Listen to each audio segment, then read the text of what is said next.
अब मैं बिना चावल खाए हुए आदमी ने दूध ही दूध सूतियो है, वहां बुला रहा हूं एक बार, या कि मोटे पेट के हिसाब से तारी बजाओ, बाकी फिर मैं बजवाऊंगा। चल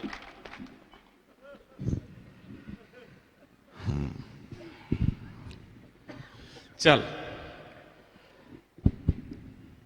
वाह क्या बात है, क्या हाथ मत जोड़ा तू, क्या सुरेंद्र सार्थक है ना, दामाद थोड़ी है। और ये क्या है, बहुत ही प्रेम भी बहुत मितव्ययिता पूर्वक करते हैं। जिस तरह बातें मितव्ययिता पूर्वक करते हैं, वैसे प्रेम भी इन्होंने अपने मित्र की प्रेमिका से ही किया। मैंने एसडीओ साहब कारण पूछा, मैंने कारण क्या है, बोले इससे खर्चा बराबर बराबर बढ़ जाता है। जिनको ये प्रेम के बंधन में नहीं बांध पाए, उनको रक्षा बंधन में बांधा, पर अंततोगत्वा जीता जरूर। जरा तालियां वालियां बजा दीजिए। मैं 10-15 मिनट आपके लूंगा, उतने ही लूंगा जितने की आपको दूंगा। आइए आइए, सुनील जी पधारी। पूनम जी बैठी हैं, ये बैठी इसलिए हैं क्योंकि खड़ी नहीं हो सकती हैं। प्रेम के बारे में मैं कुछ बात करूं, अगर आपकी इजाजत हो? बिल्कुल, मंच की इजाजत हो तो? थानेदार साहब आपकी इजाजत हो तो? हाँ, इन्हीं की पुलिस वालों का प्रेम भी जग जाहिर है। किस प्रकार से विलक्षण प्रेम करते हैं वो, यत्र तत्र सर्वत्र प्रेम करते हैं वो। हाँ, प्रेम भी करते हैं, आदर भी करते हैं। हाँ। आदर से मुझे याद आया, हाँ पहले मैं प्रेम पर सुना देता हूं। मुझे याद आया कि अभी, और ये बिल्कुल सत्य घटना है, ये बिल्कुल गलत नहीं है, ये आदर भी बहुत करते। पुलिस वालों को यातायात सप्ताह के तहत ट्रेनिंग दी जाती है कि ये लोगों से विनम्रता से पेश आएंगे। हाँ। अबे ऐसा नहीं बोलेंगे, ओए ऐसा नहीं बोलेंगे, विनम्रता से बोलेंगे। ऐ श्रीमान जी, श्रीमान जी, श्रीमान जी। हाँ, ये पुलिस के डायरेक्शन थे कि ऐसे बोलेंगे यातायात सप्ताह में। यातायात सप्ताह में ऐसे बोलेंगे। अब इस पे थानेदार साहब भी आनंद लेंगे, हैं?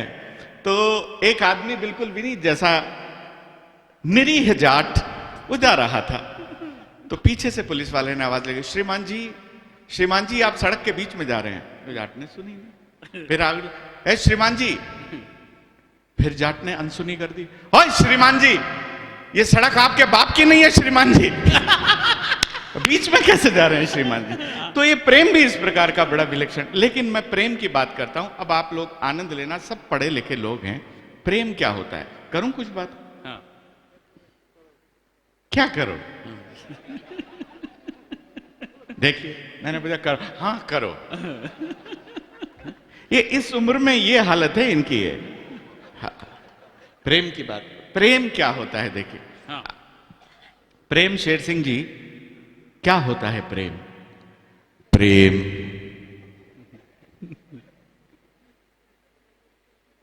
ऐसा तो बिल्कुल नहीं होता है।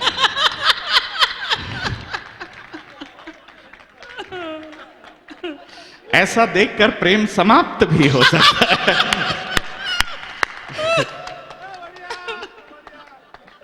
इनको इधर बिठा दो, उधर माताएं बहनें बैठी हैं। हाँ, प्रेम कैसा होता है? प्रेम तो मैं कह रहा था, प्रेम एक प्रकार का प्रेम होता है। आप विराजे, वरना मेरा तो समाप्त हो ही जाएगा। प्रेम और पंक्तियां सुनना अगर आपको आनंद लगे, प्रेम एक प्रकार का प्रेम होता है, जो होता है तो होता है, नहीं तो नहीं भी होता है। अब पंक्तियां सुनो जी। जो लड़कियां प्रेम करने में असफल हो गई, इसका इको बिल्कुल बंद कर दे। जो लड़कियां प्रेम करने में असफल हो गई एसडीओ साहब, उन्होंने बीएड कर ली। ताली वाली बजा दो यार बिल्कुल। और जो लड़के प्रेम करने में असफल हो गए, हाँ। वो साले वीर रस के कवि हो गए। प्रेमिका के बाप को पाकिस्तान समझ के निपटाने लगे। साले बाहर निकल, तेरे को देखता हूं। और पंक्तियों का आनंद लेना। प्रेम के मामले में वीडियो साहब, आपका ब्याह हो लिया क्या? नहीं, आप फिर ऐसे उदास कैसे बैठे हो आप? मैं बिल्कुल ऐसे बहुत गंभीरता के साथ ऐसा लगा, देखो ऐसे खिलखिलाते रहो जैसे एसडीओ साहब मुस्कुरा रहे हैं। आप देखिए, ब्याह होने के बाद आदमी की स्थिति वैसे ही हो जाती है, तो हमारा ही कलेजा है। वो एक आदमी गया एक बाबा जी के पास में, इन जैसा बिल्कुल एक हट्टा कट्टा नौजवान गया एक बाबा जी के पास में, और बाबा से जाकर बोला, रे बाबा, गराड़ी बस में नहीं आती, लुगाई बस में नहीं आती। अरे बोले, बेटा बस में नहीं आती तो कार में ला। बोले, कार में नहीं बाबा, काबू में नहीं आती, कंट्रोल में नहीं आती। अब बाबा कठूमर का था, 6-7 चिमटे मारे। अरे बोले, साले मेरी आती तो मैं बाबा जी होता के। अब सब दोनों में संवाद आगे बढ़ते हैं, उन संवाद का आप लोग आनंद लेना। वो चेला बाबा से पूछता रहे, बाबा मुझे तो आज तक ये समझ में नहीं आया कि लुगाई चीज क्या है, ये नारी चीज क्या है। बाबा कठूमर का था। बोले, बेटा नारी पावर है, अच्छा, नारी शक्ति है। हर बोले, पुरुष क्या है? बोले, ये बेचारा सहन शक्ति है। अरे बोले, बाबा मुझे तो आज तक ये भी समझ में नहीं आया कि ये शादी क्या है, विवाह क्या है। बात पर एक एक श्रोता आनंद लेगा, मस्ती लेगा। बोले, बाबा मुझे आज तक ये भी समझ में नहीं आया कि शादी क्या है, विवाह क्या है। बाबा कठूमर का था। बोले, बेटा शादी 2 आत्माओं का मिलन है। अच्छा, एक रात 2 आत्माओं के मिलने के बाद सारी जिंदगी आत्मा परमात्मा से मिलने के लिए छटपटाती रहती है। अरे बोले, बाबा तू बाबा जी हो गया, अभी भी लुगाई पे अटका हुआ है क्या? अभी भी तू अपनी लुगाई को उतना ही प्यार करता है? बोला, अभी भी उतना ही प्यार करता हूं और भगवान से एक ही प्रार्थना करता हूं। अब पूरे सदन का ध्यान चाहूंगा, सब लोगों का। बोला, अभी भी उतना ही प्यार करता हूं और भगवान से एक ही प्रार्थना करता हूं, हे भगवान मेरी जैसी लुगाई सबको देना, सबको देना, सबको देना, और हिम्मत हो तो तू खुद भी रख के देखना।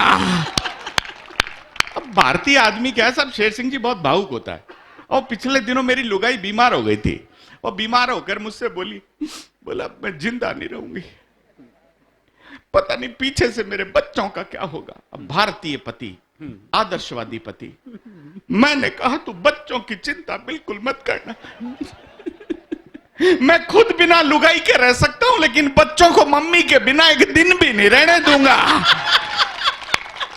ये सब वही वाले हैं। अब सब संवाद दोनों में आगे बढ़ता है, संवाद का आप लोग मजा लेना। बोले, यार बाबा मैंने तो बता दिया, तू ये बता तू बाबा जी कैसे बना? चेले ने बाबा से पूछा। बोले, कुछ नहीं यार, मेरा नया नया ब्याह हुआ था, मैं लुगाई को हनीमून मनाने के लिए हरिद्वार लेकर गया हुआ था। हरिद्वार? वो हरिद्वार ही जाता, बाबा था कौन सा स्विट्जरलैंड जाता है। हाँ, हरिद्वार गया हुआ था। तो पत्नी ने गंगा स्नान किया, गंगा का पानी बहुत तेज ठंडा होता है। तो पत्नी ने गंगा स्नान किया और उसे अचानक बहुत तेज खांसी हो गई। अब नया नया पति भाई विनीत की तरह अतिरिक्त भावुक होता है, एडिशनल इमोशनल होता है। वो बाजार गया और बाजार से दवा की एक पुड़िया लाकर पत्नी को दी।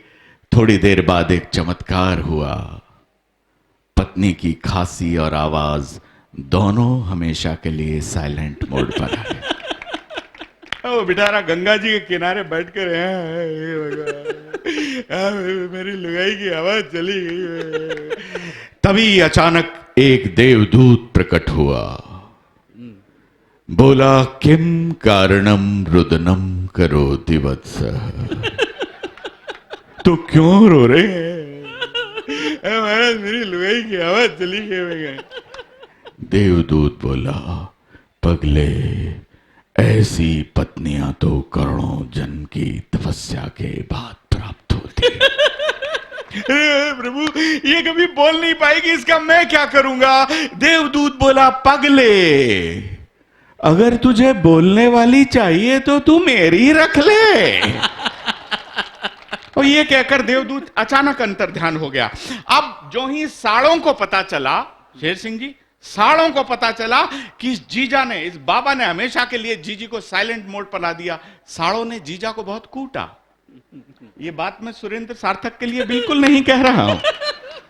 जीजा को बहुत मारा, मामला अदालत में गया, थाने में गया, वो जज साहब से बोला, जज साहब, बाबा बोला, जज साहब मुझे बचा लो, मुझे बचा लो जज साहब, ये लोग मुझे मार डालेंगे, जज साहब मुझे बचा लो। जज साहब ने कहा, साले तेरे तो कर्म ही ऐसे, तूने तेरी नई नई लुगाई को हमेशा के लिए साइलेंट मोड पर ला दिया, साले तेरे तो कर्म ही ऐसे। बोले जी मुझे कर्मों के लिए नहीं मार रहे, ये सब मुझसे पुड़िया मांग रहे हैं, पुड़िया। ताली वाली मिलकर बजा दो यार, मैं भी सांस ले सकूं इतने। बोले पुड़िया मांग रहे हैं यार, तेरी लाइफ को तो खतरा है। तो जज साहब ने कहा कि इसको कोर्ट के बगल वाले लॉकअप में बंद कर दिया जाए, कल हम खुद इसके बयान लेंगे। आप जो सोच रहे हैं वो बात बिल्कुल नहीं है साहब। जज साहब दूसरे दिन हाथ में गीता लेकर गए बाबा के पास और बाबा से बोले, बाबा गीता पे हाथ रख के कसम खा, जो कुछ कहेगा सच कहेगा, सच के अलावा कुछ नहीं कहेगा। बाबा ने गीता पे हाथ रख के कसम खाई, जो कुछ कहूंगा सच के अलावा कुछ नहीं कहूंगा। जज साहब बोले, एक पुड़िया और है क्या? ताली वाली बजा दीजिए जरा मस्ती के साथ में। तो हम सब इन्हीं पुड़ियाओं की तलाश में हैं। कोई किस माध्यम से तलाश में है, कोई विनीत जी के माध्यम से तलाश रहा है, कोई सुरेंद्र सार्थक जी के माध्यम से तलाश रहा है, बट पुड़ियाओं की तलाश में है। आइए मैं एक रचना आपको सुनाना चाहता हूं। मैं हाँ, तो शोक सभा मेरा मन हो रहा है, तेरा जो मन हो पर। देखिए आप लोग बहुत दिनों के बाद इतने लोग हंसते हुए दिखाई दे रहे हैं, और मैं एक बात बहुत गंभीरता के साथ, ये जो आपने मेहनी आयोजन किया है, बहुत बरसों बाद एक विलक्षण प्रसन्नता का अनुभव हो रहा है। बहुत अच्छा। मैं आपको ये बात कहूंगा मित्रों, अगर चार भाई एक साथ मिलकर हंस रहे हैं, जैसा कि सुनील ने कहा, मैं आपको पंक्तियां सौंपना चाहता हूं, मंच को पंक्तियां सौंपना चाहता हूं। चार भाई एक साथ मिलकर हंस रहे हैं तो मतलब क्या होता है? भाई की हंसी, विनीत भैया, भाई की हंसी ताकत सवाई है। वाह, बहुत अच्छे, वाह वाह वाह, बढ़िया बात है। पंक्तियां संभालना, मैं नवरात्र के पर्व पर बोलना चाहता हूं, मैं आपको आनंद देने का प्रयास करूंगा। पूनम जी, भाई की हंसी ताकत सवाई है और बहन की हंसी मजबूत कलाई है। वाह वाह वाह वाह। बहन की हंसी मजबूत कलाई है, और पंक्तियां संभालना, अपने हाथ खोलना विनीत बाबू। बहन की हंसी मजबूत कलाई है, पिता की हंसी बच्चों की असली कमाई है। वाह वाह वाह। अगर आपके काम से आपके पिता के चेहरे पर मुस्कुराहट आ रही है तो आपकी सबसे बड़ी कमाई है। पिता की हंसी बच्चों की असली कमाई है, और मां की हंसी प्रभु की प्रभुताई है। वाह वाह वाह। और आगे पंक्तियां संभालें, मां की हंसी प्रभु की प्रभुताई है, और अचानक माला गले में आई है। अरे वाह, बजाज साहब आपका बहुत अच्छा संचालन कर रहे थे, और हमरी न मानो बजजवा से पूछो। क्या, जरा जोरदार तालियां एक बार बजाज जी के सम्मान में बजा दें। बहुत बहुत उत्फुल्लता से आप संचालन कर रहे थे। पंक्तियां संभालना साहब, पिता की मां की हंसी प्रभु की प्रभुताई है, बच्चों की हंसी, बहुत ध्यान चाहूंगा, बच्चों की हंसी पीर की भुलाई है। वाह वाह वाह वाह वाह। अगर आपका बच्चा, बाबा साहब, बच्चों की हंसी पीर की भुलाई है, और हर उस आदमी को समर्पित करता हूं जिसके बेटी है, आपके बेटी है, आपके बेटी, मुझे जानकारी नहीं है, लेकिन जिस व्यक्ति के बेटी है, विनीत भाई को समर्पित करता हूं, मेरी भतीजियां हैं, और आपका स्नेह चाहूंगा इन पंक्तियों पर। बेटी की हंसी बाप की असली दवाई है। वाह वाह वाह वाह वाह। बेटी की हंसी बाप की असली दवाई है। अगली पंक्तियां पूनम जी को समर्पित करता हूं। प्रेमिका की हंसी, प्रेमिका की हंसी हवा हवाई है। अब पूरा सदन इस बात पर मस्ती लेगा।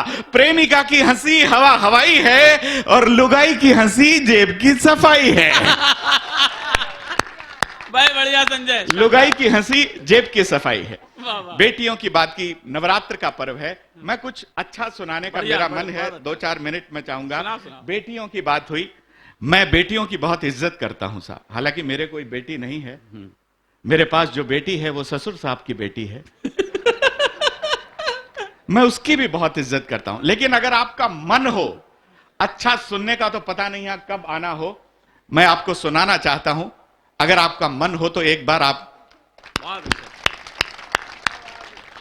एसडीओ साहब, मैं बेटियों पर मैंने एक हास्य रस का कवि किस प्रकार से सोच सकता है, और एक एक पंक्ति पर आप का स्नेह और समर्थन चाहूंगा। इधर जो आप लोग बहुत उत्फुल्लता से, बहुत मस्ती के साथ आप सुन रहे हैं, आप संभवतः पहली बार सुनेंगे सारे कवि। हाँ भैया। मैं एक बार ट्रेन से दिल्ली जा रहा था, मेरे सामने वाली बर्थ पर एक छोटा और सुखी परिवार बैठा था। सुरेंद्र, छोटा और सुखी परिवार बैठा था। छोटा और सुखी परिवार अर्थात एक पति, एक पत्नी और उनके 2 जुड़वा बच्चे। हालांकि शेर सिंह जी, हर भारतीय व्यक्ति की इच्छा यही होती है कि उसके 2 पत्नियां हो और 1 बच्चा हो। वो दोनों एक दूसरे की तरफ देख भी नहीं रहे थे। इससे यह अनुमान लगाना सहज था कि वो वास्तव में पति पत्नी ही हैं। बहुत देर बाद में समझ में आएगी। मित्रों, जो ट्रेन में लगातार बातें करते जा रहे हो, समझो कि लुगाई उसकी नहीं है। दोनों के स्वभाव के विपरीत उनके 2 जुड़वा बालक एक बड़ी अद्भुत क्रीड़ा कर रहे थे। क्रीड़ा का आप लोग आनंद लेना। अद्भुत क्रीड़ा थी। एक बालक अपने पिता के मुंह में बिस्किट डाल रहा था, दूसरा निकाल रहा था। मैं ये बड़े गौर से देख रहा था, ये कौतुक। मैंने उससे पूछा, मैंने, क्यों भाई साहब, ये दोनों पांडुलिपियां, ये दोनों बालक आपके हैं? बोले, निसंदेह ये दोनों बालक मेरे हैं, लेकिन ये दोनों बालक नहीं, इनमें एक बालक है और एक बालिका है। वाह। अब मैं आपको समर्पित करता हूं साहब, अपने हाथ खोलना। मैंने पूछा, कौन बालक है, कौन बालिका है? तो वो बोला, ये जो मेरे मुंह में बिस्किट डाल रहा है ये बालिका है, और जो निकाल रहा है वो विनीत चौहान है। बहुत अच्छे।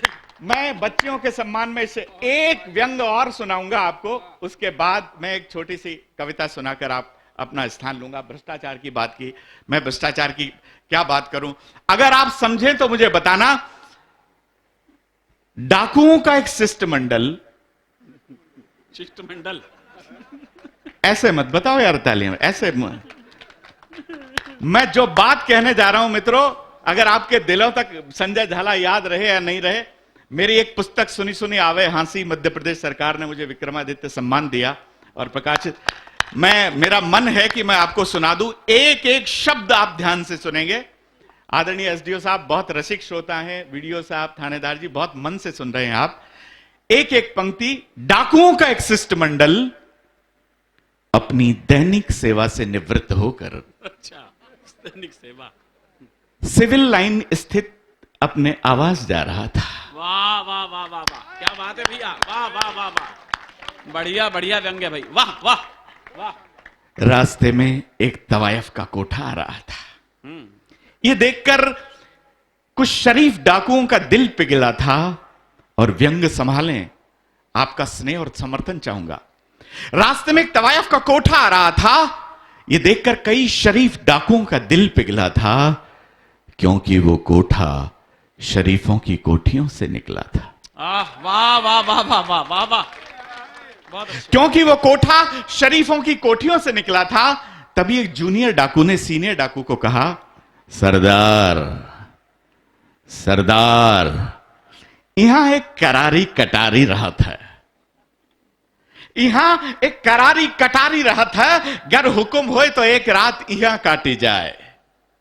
सरदार ने उसके कंधे पे धौल जमाया और कहा, वाह क्या बात है, तुम यहां ठहरो, हम अभी आते हैं। जैसा कि वरिष्ठ लोग अक्सर करते हैं, वरिष्ठ अधिकारी भी ऐसा करते हैं, वरिष्ठ लोग अक्सर ऐसा करते हैं। वो ऊपर गया और 2 मिनट में ही नीचे आ गया। अब दृश्य देखे, आनंद लेना। ऊपर से वो तवायफ सब सारा दृश्य देख रही है, नीचे से सरदार बोला, रे शंभू, रे शंभू, तनिक तुहार जेब में कुछ पैसा हो तो पैसा निकालो। ऊपर से वो तवायफ देखे तो जूनियर डाकू को गुस्सा आया, बोला, कहा कहे तो सरदार, ई छिनाल ने हमरे सरदार से पैसा मांगा, ई का अपनी जान प्यारी नहीं है का, इस जिंदगी की बहुत हेटी है का।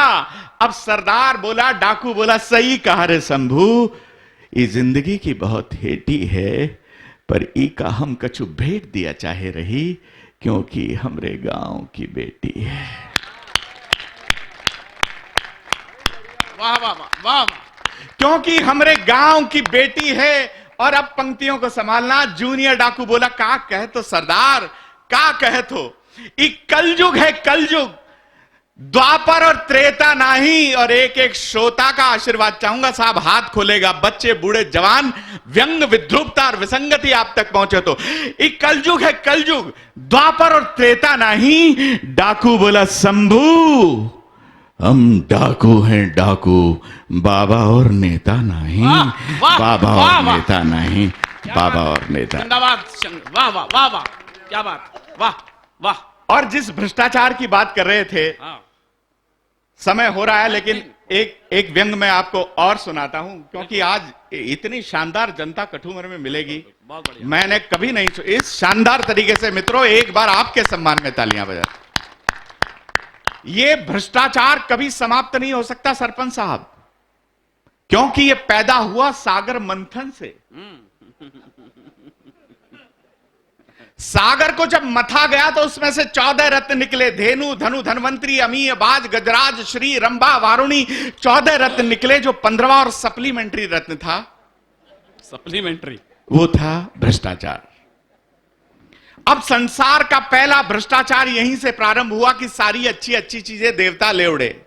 एसडीओ साहब, सारी अच्छी अच्छी चीजें देवता ले उड़े। दैत्यों के हिस्से में केवल 3 चीजें आई, एक जहर, एक शराब और एक भ्रष्टाचार। दैत्य इन तीनों चीजों को लेकर भगवान भोलेनाथ के पास गए और भोलेनाथ से बोले, हे भोले, हे भोले, दारू पर तो हमारा कॉपीराइट, दारू तो हम किसी को नहीं देंगे, लेकिन ये जो जहर है और ये जो भ्रष्टाचार है, इन दोनों में से आपको एक चीज लेनी पड़ेगी। अब भगवान भोलेनाथ का जवाब सुने और आपका मन चाहूंगा। भगवान भोलेनाथ बोले, अगर मैं भ्रष्टाचार को भी अपने गले लगाऊं, इससे तो अच्छा मैं जहर पी जाऊं। अगर मैं भ्रष्टाचार को भी अपने गले लगाऊं, इससे तो अच्छा मैं जहर पी जाऊं। भगवान भोलेनाथ ने भ्रष्टाचार लेने से इनकार कर दिया। अब बचा भ्रष्टाचार, जो दैत्यों के हिस्से में आया। दैत्यों ने उसे मजबूरी में अपने गले लगाया और परिणाम स्वरूप, चमत्कार स्वरूप, दैत्यों ने अपना अगला जन्म भारत में सांसदों और विधायकों के रूप में पाया। सांसदों और विधायकों के रूप में पाया। सांसदों और विधायकों के रूप में। अब मित्र, ये तो चमत्कारों का मुल्क है, ये देश में चमत्कार होते। पिछले दिनों सुनील, मैं गया था हरिद्वार। हरिद्वार मैंने देखा, वहां एक आश्रम के बाहर बोर्ड लगा हुआ था, यहां 350 साल पुराने बाबा के दर्शन करें मात्र 10 रुपए में। अब मैं 10 रुपए का टिकट लेकर अंदर गया। मैंने जाकर देखा कि एक 40 साल का नौजवान धुनी रमाए हुए तपस्या कर रहा था, ऐसा निशा मुनि जैसा 40 साल का नौजवान धुनी रमाए हुए तपस्या कर रहा था। तो जो लोग इतना शानदार झूठ बोलते हैं, वो अपने आसपास में एटमॉस्फेयर ऐसा बना लेते हैं। तो वहां एक बरमूडा पहना ऐसा लड़का घूम रहा था। मैंने उससे बुलाया, मैंने, क्यों भाई साहब, आपको इनकी उम्र 350 साल नजर आती है? वो बोला, जी 100%। मैंने कहा, आप इतने दावे के साथ कैसे कह सकते हैं? बोले, जी 400 साल से तो इसे मैं देख रहा हूं। साला एक का बाप है क्या हिंदुस्तान में? कोई कम नहीं है। अब पिछले दिनों अमेरिका ने एक ऐसा बारीक तार बनाया जिसे नंगी आंखों से देखा नहीं जा सकता था। अमेरिका ने कहा, है कुछ और चमत्कार करने को सकता है। जापानियों ने कहा, लाओ ये तार हमको दो। जापानियों ने इस तार में छेद कर दिया। अब जापानियों ने कहा, है कुछ और चमत्कार करेगा। कठुमर वालों ने कहा, लाओ ये तार हमको दो। अब 1 महीने बाद में जापानियों ने कठुमर वालों से पूछा, रे चमत्कार हो गया क्या? बोले, हो गया। बोले, लाओ तार वापस लाओ। बोले, कब दिया था? कौन सा तार? कैसा तार? और पिछले दिनों अमेरिका से एक यात्री आता है, स्टैनली मॉरिस नोबल। अंतिम मेरी पंक्तियां सुने और मैं भाई विनीत चौहान को आमंत्रित करूंगा। पिछले दिनों अमेरिका से यात्री आता है, स्टैनली मॉरिस नोबल। वो हवाई जहाज से बाहर उतरता है, हवाई अड्डे से बाहर आता है, देखता है एक भव्य मंदिर है। सोचता है भगवान के दर्शन कर लूं, पूरी यात्रा अच्छी निकलेगी। तो स्टैनली मॉरिस नोबल ज्यों ही भगवान के मंदिर के दर्शन करके नीचे उतरा, त्यों ही एक चमत्कार हुआ, उसकी चप्पलें गायब थी। ताली वाली बजा दो यार, मैं सांस ले सकूं, इतनी देर से बोल। मॉरिस नोबल मंदिर की सीढ़ियों पर बैठकर रोने लगा। इतने में ही एक श्वेत, धवल, स्निग्ध और हिमाच्छादित देवदूत आकर उसे गीता का उपदेश देने लगा। कहने लगा, मां शुचः, शोक मत कर, धैर्य धारण कर, जो होता है वो होता है बिल्कुल सही, मुझे देख मेरी भी गई।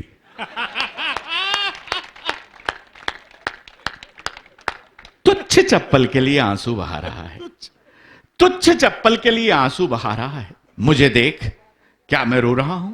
मैं रो नहीं रहा हूं, इसका मतलब यह नहीं है कि मैं आदमी बड़ा हार्ड हूं। मैं रो नहीं सकता क्योंकि मैं यहां का सुरक्षा गार्ड हूं। थोड़ा गम खा, थोड़ा ठहर ले, जुगाड़ होते ही किसी की भी पैर ले। और ये बात मैंने किसी से नहीं कहन रखी है, मुझे देख मैंने भी ऐसे ही पहन रखी है। अब पंक्ति पर एक एक श्रोता मस्ती लेगा, बोला मान तुमने जो कहा है वो बात एकदम सही है, लेकिन तुमने जो पहन रखा है अपन का यही है। ये सब आनंद का दौर। और मैं जिन्हें आमंत्रित करना चाहता हूं, एक कविता इस कठुमर के मंच पर 2 मिनट की मैं जरूर सुनाना चाहूंगा। आप इतने आनंद के साथ सुन रहे हैं, मेरा मन कर रहा है, और मेरा यह भी मन कर रहा है कि विनीत चौहान से कहूं कि तुम अब घर जाओ। लेकिन नहीं मित्रों, विनीत चौहान आग के उस राग का नाम है। उजले को अगर लाल रंग से गुणा कर दिया जाए तो विनीत चौहान की कविताओं का रंग बनता है। वो 73 में पैदा हुआ एंग्री यंग मैन है, जो घर में घुसता है, घर में घुसकर मारने की हिम्मत रखता है और कहता है कि जब तक बैठने को न कहा जाए खड़े रहो, ये पुलिस स्टेशन है, तुम्हारे बाप का घर नहीं।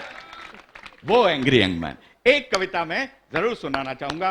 कोरोना के लिए इतनी बातें की गई, मां सरस्वती ने मुझसे लिखवाई है, मैं बहुत हास्य का सुनाना चाहता था, लेकिन आप इतना शानदार सुन रहे हैं कि मुझे लगता है कि यह कविता अगर नहीं सुनाऊंगा तो मेरा यहां आना सार्थक नहीं होगा। मैं अमेरिका में मार्क ट्वेन के घर गया था, उसके बाहर एक पंक्ति लिखी हुई थी। आप सब लोग सुधी श्रोता बैठे हैं, एक पंक्ति लिखी हुई थी, we have no more right to consume the happiness without producing it. अर्थात हमें हास्य का उपभोग करने का कोई अधिकार नहीं है अगर हम उसे पैदा नहीं कर सकते। वाह! We have no more right to consume the happiness without producing it. मैं आपसे कहना चाहूंगा मित्रों, ये ब्रह्मांड, ये शून्य, ये निर्वात, ये लोक हमें वही लौटाता है जो हम इसे देते हैं। क्या बात, क्या बात, क्या बात। अगर आप प्रसन्नता दोगे तो आपको प्रसन्नता मिलेगी, आप नफरत दोगे तो आपको नफरत मिलेगी, ये तय है। मैं विनीत चौहान की अगवानी में वो पंक्तियां बोलता हूं 2 मिनट की। मैं प्रकृति पर मैंने लिखा, मैं गीता के माध्यम से कहना चाहता हूं, समस्या तब खड़ी होती है जब व्यक्ति स्वयं को करता मान लेता है, वो स्वयं को भगवान मान लेता है और ये कहता है जो करता हूं मैं करता हूं, ईश्वर तू क्या करता है। तब प्रकृति कोरोना लाती है, तब हमें वो मुंह दिखाने लायक नहीं छोड़ती। माफ करना, मैं बहुत गंभीरता के साथ ये बोलना चाहता हूं। हमने अपने साथ खिलवाड़ किया, अपनी प्रकृति के साथ खिलवाड़ किया। तब मैं कहता हूं, गीता में भगवान ने कहा, प्रकृत्यैव सर्ग कर्माणि क्रियमाणानि सर्वश यः पश्यति तथात्मानम् अकर्ताहमेष पश्यति। कोई कुछ नहीं करता है, करता है तो वो करता है। वाह! अपना सोचा कब होता है। सुभाष घई साहब ने जो लिखी पंक्तियां, अपना सोचा कब होता है, वो जब सोचे सब होता है। तो विनीत चौहान की अगवानी में पंक्तियां हैं, मैं उन्हें इस भूमिका से बुलाना चाहूंगा। विनीत भैया, आपको समर्पित करता हूं। जी हां मैं प्रकृति हूं, जी हां मैं प्रकृति हूं, मैं सत्यम शिवम और सुंदरम का रूप हूं। व्यक्त जो उद्गार गीता में किए हैं, मैं सर्वथा उस भाव के अनुरूप।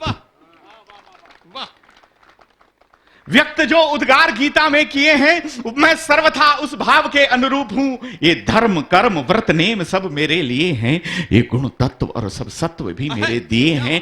मैं ही पालक, मैं ही पोषक, मैं ही करता, मैं नियामक, मैं नियंता, मैं ही हरता, फिर क्यों अस्तित्व मेरा भूल जाता। आदमी मुझ पर नहीं विश्वास करता। वाह ये बात प्रकृति कह रही है। और मैं प्रारंभ होना चाहता हूं मित्रों, प्रकृति ने हमें क्या दिया। मेघ गर्जन और बिजुरियां घन घटाएं, मेघ गर्जन और बिजुरियां घन घटाएं, प्राणवायु और ये सुरभित हवाएं, ये गगन पाताल और दशियों दिशाएं, राम और श्री कृष्ण की पावन कथाएं। इस सृष्टि का कण कण तुम्हें मैंने दिया है, इस सृष्टि का कण कण तुम्हें मैंने दिया है। अपने अंतस पर टिकाकर हाथ बोलो, क्या कभी अभिव्यक्त तुमने मेरा आभार भी किया है। क्या कमाल कमाल बनता है। अपने अंतस पर टिकाकर हाथ कह दो, क्या कभी अभिव्यक्त तुमने मेरा आभार भी किया। और अंतिम पंक्तियां संभालिएगा, तुमने मुझे बदले में इसके क्या दिया है, तुमने मुझे बदले में इसके क्या दिया है। ये कलुष, ये कालिक, ये कुविचारों का प्रदूषण, ये दुष्कर्म दुराचरण के महनीय भूषण, टूटते गिरते बिखरते भावनाओं के हिमालय, ये दरकते, ये चटकते, ये खटकते संबंधों के शिवालय। अब तो प्रकृति और पुरुष के संबंध भी खंडित किए हैं, प्राकृतिक कुकृत्य महिमा मंडित किए हैं। क्षण क्षण मूल्यों के क्षरण का दंड दूंगी, दंड भी प्रलंकर सा प्रचंड दूंगी। तुम सोचते हो सोच अपनी तोड़ दूंगी, तुमने मुझे छोड़ा जो तुम्हें मैं छोड़ दूंगी। तुमने मुझे छोड़ा। आपकी जोरदार तालियों के साथ आमंत्रित करना चाहूंगा आग के उस बड़े राग को जिसका